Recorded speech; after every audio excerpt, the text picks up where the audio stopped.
Okay, hello you YouTubers, Skinny Brit to be here, Christine, coming to you with week 20 post RNY gastric bypass update. Start with the numbers. Last week was a slow week. My weigh-in day is Tuesday, so I'm ever so sorry, I'm rather late this week, but I'll explain why in a minute. Yeah, last week was quite a slow week weight loss wise because I actually have had a lot of trouble with my feet, which I think I reported in my last YouTube video, but I did in fact lose a pound. Was it a pound? Yes, it was a pound. Definitely a pound, which made 49.25 pounds since surgery, and 117.25 pounds I've lost since I began this journey at the beginning of April in 2010. So I'm quite happy with that. And the measurements just keep going down. Every time I seem to measure, I seem to have lost a fraction and a fraction and a fraction, and they just keep mounting up. And my clothes keep getting smaller and smaller and smaller, which is just brilliant. It's what we all want, isn't it? Okay, last week I think I left you with the fact that I was waiting for the results, or was going to have some blood tests done because I had a numb toe and a very swollen ankle. The doctor did wonder if it was a vitamin B12 deficiency, but anyway, he did a whole range of blood tests, etc. And my B12 came back just brilliant, no problems with it whatsoever. So the previous reading must have been a little bit of a fluke, that it was a bit low. Obviously I've been eating something that's brought the levels back up. The only thing that was a bit high was my ferritin levels, but I don't take iron tablets or anything like that. I'm past actually needing that, but I do take multivitamins, of which there is a small amount of ferritin in it. Plus I suddenly realised that the week before I'd had my blood test, I'd been having quite a lot of spinach leaves and watercress, which of course are very high in iron and minerals. So I think that probably accounts for why that was so high. But anyway, he's just going to keep monitoring it, so it's not a problem. But it did mean that for nearly a week I was hobbling around feeling pretty wretched. Every time I tried to walk anywhere, my ankle just kept swelling up, etc. That's somewhat better. It's not perfect. I still can't walk on. I've got to walk on only flat surfaces, etc., and with great care. Steps are an absolute hell for me, but we just carry on with it. My numb toe is still numb, so my doctor has referred me to the orthopaedic surgeon, who thinks that there must be some pressure on one of the nerves leading to my toe, and he's going to get him to look at it, etc. I've got a bit of a bunion on that foot, and it may be that the bunion has actually got worse because the toe is now at a nasty angle. It's perhaps pressing on something, but he doesn't want to leave it any longer without somebody looking at it. So I'll be off to the hospital yet again.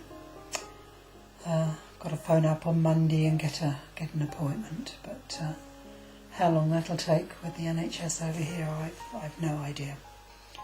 But I've lived with it for probably 8 weeks now, so another few weeks won't make too much difference, I shouldn't think. I don't think it's going to drop off just yet. But it has affected my balance. My balance is never very good. I did hope that with the weight loss things would improve, but even with 100 plus pounds gone, I still seem to be very prone to falling, etc. So maybe it's just old age.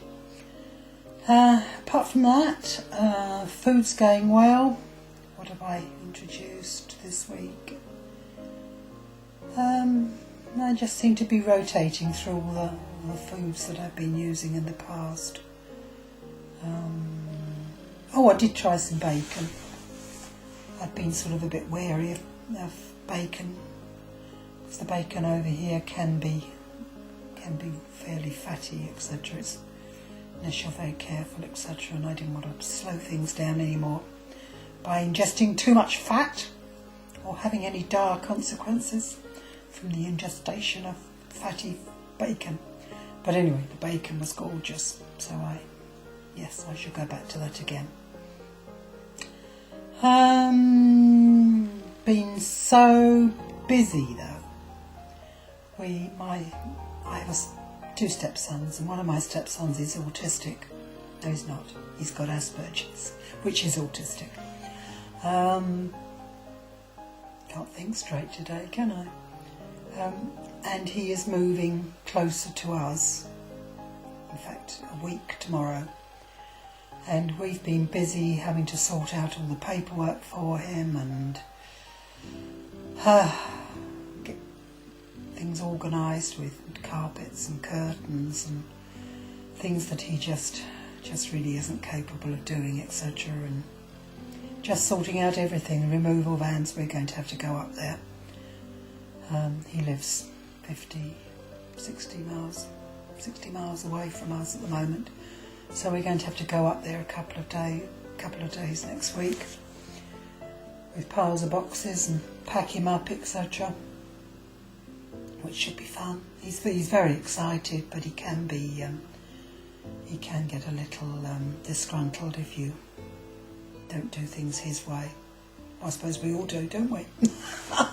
But he doesn't necessarily understand why we're doing things certain ways.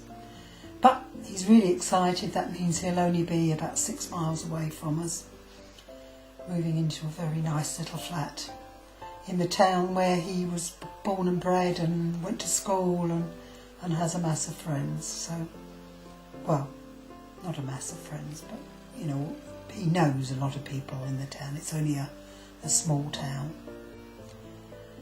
So I probably will be missing for quite a lot of next week. I won't be in the house much at all. We're going to take our motorhome up there so that we can sleep in that overnight, so we don't have to worry about beds, etc., hotels or anything like that. So that's very convenient. Walking, I've started getting back to my walking again. Not up to the levels that I was, because I don't want to push my ankle too much, but beginning to feel somewhat better than I was. Certainly better than I was last week. Definitely think I was a bit down last week. So that's it, I think. That's all my update. Probably rambled on far too long. Thank you for all your lovely comments. Thank you to all my new subscribers, my old ones, my friends, my Uncle Tom Cobley and all. You're very much appreciated, and I hope you're all doing very well with your own journeys. Anyway, I'll catch up with you as soon as I can. But as I say, should be a better weight loss next week, as I've been able to get up and about a bit more. Anyway, bye for now. Bye.